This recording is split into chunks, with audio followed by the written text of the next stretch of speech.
Kuna lava nga hi pfula Deuteronomy. Kuna lava na ku ingeta futhi se ni kota ku songa xikwembu na xikatekisi. Amen. Va byele kwalamu ku Nkosi wa riliwa, Nkosi wa hela. Nkosi wa riliwa, Nkosi wa hela. Va byele Nkosi wa riliwa, Nkosi wa hela. Nkosi wa riliwa, Nkosi wa hela. Amen. Twanani eka buku leyi ya Deuteronomy 34 verse number 8.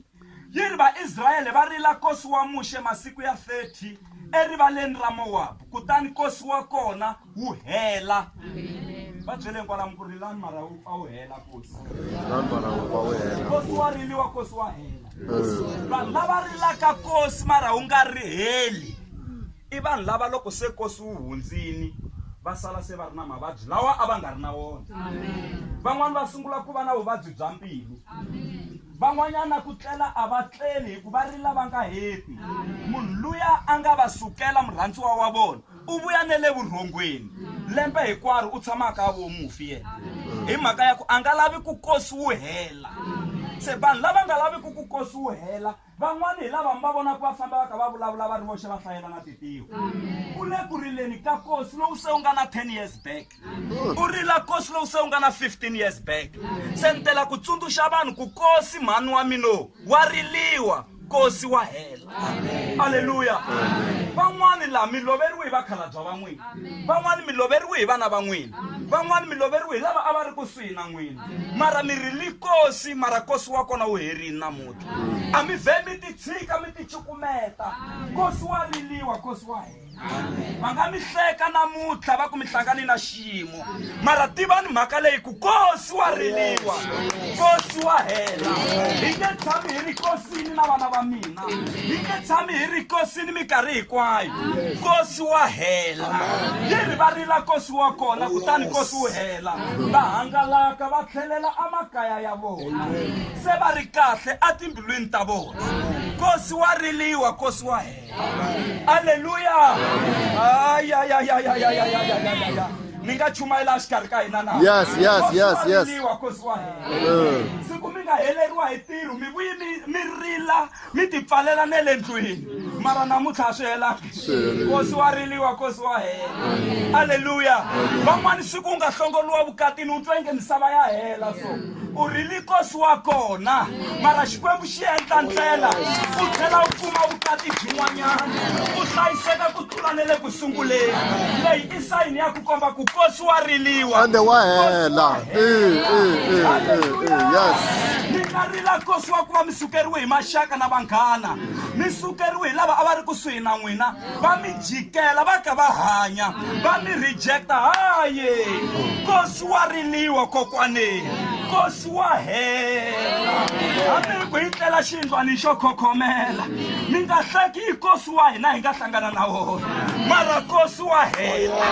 A swi tiva ku hela a hi ngo Nkosi wa hela. Nkosi wa hela. A hi ngo Nkosi wa hela. Nkosi wa hela. Nkosi wa riliwa, Nkosi wa hela. Haleluya.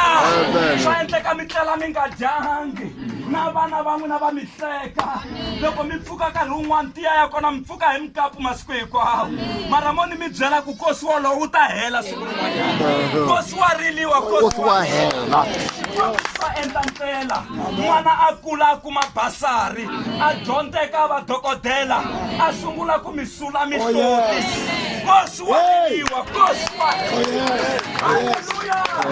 Nkosi wa riliwa, Nkosi wa hela. Agari loko a ri mananga a ka rila na n'wana a ka rila swakudya swi herile mati ma herile angotsweni a sungula ku rila a za a fika eka xiyimo xa ku ni lava ku n'wana loyi a fa ni nga ri ku n'wi voneni. Yiri a n'wi veka eka mpfhuka wa ku ringana ku hoxa ribye mara loko a ya kotaniya ntsumi ya hosi xikwembu yi humelela. Yi ku ni vonile ku rila ka n'wana. Nkosi ha wu vona mara wu fane wu hela. Ni voni ku rila ka n'wana. Langusa kwala tlhelo ka wena loko a langusa a kuma xihlovo a byeriwa ku kana mati u nwisa n'wana na wena u nwa se a vhela a miyela a sula mihlota. Ntsumi yi profeta hi ku n'wana loyi u ta va na rixaka lerikulukumba na yena. U ta ntlatlamuka na yena ene namuntlha u ntlatlamukile hakunene. Ishmayele u ntlatlamukile. loko hi vulavula hi rixaka ra Ishmayele i rixaka ra ma-India kumbe makula lawa mi tirhaka ka wona namuntlha i rixaka ra n'wana loyi a nga rila mananga Xikwembu xi va miyeta namuntlha va humelerile namuntlha va na namuntlha va ntlantamuko Nkosi wa riliwa Nkosi wa hela Nkosi wa hela hi kona la nkosini namuntlha mara le makaya hi siyi mikosi yo hambanahambana un'wana u na nkosi wa n'wana a nga n'wi yingisa hayi nkosi wa hela un'wana u na nkosi wa va msqueezer kwala kaya wa swi twa ku ni le vukatini mara a ni nandziheriwi nkosi wa hela va ka ku nge tshamisi swona ni vona vanhu va ka va hangalaka se nkosi wu herile ni vona la timbilwini se swi tshamiseka nkosi wu herile nkosi wa riliwa nkosi wa hela sukani mi yima hi milenge ya n'wina mi khoma vanhu va 7 mi ku nkosi wa riliwa maseve nkosi wa hela va cheleni hakutani maseve wa n'wina 2 nkosi wa riliwa nkosi wa hela 3 nkosi wa riliwa 4 5 Não fica sabendo, Pedro. Não tá sabendo. Fica no cheque! Nem começa, velho.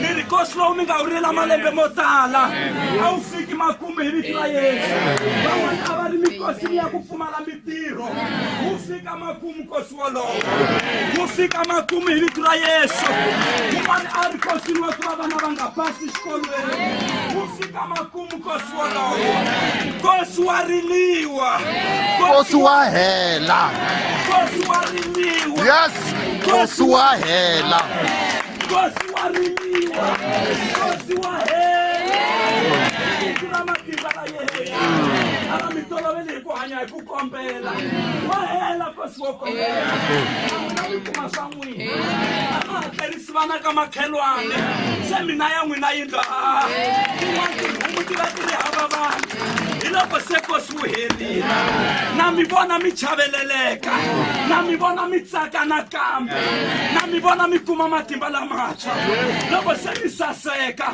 va byeleni ku nkosi wu herile Oh yes va byeleni ku nkosi wu herile Nkosi wa herile Oh yes la ku ya khongela va ndyangu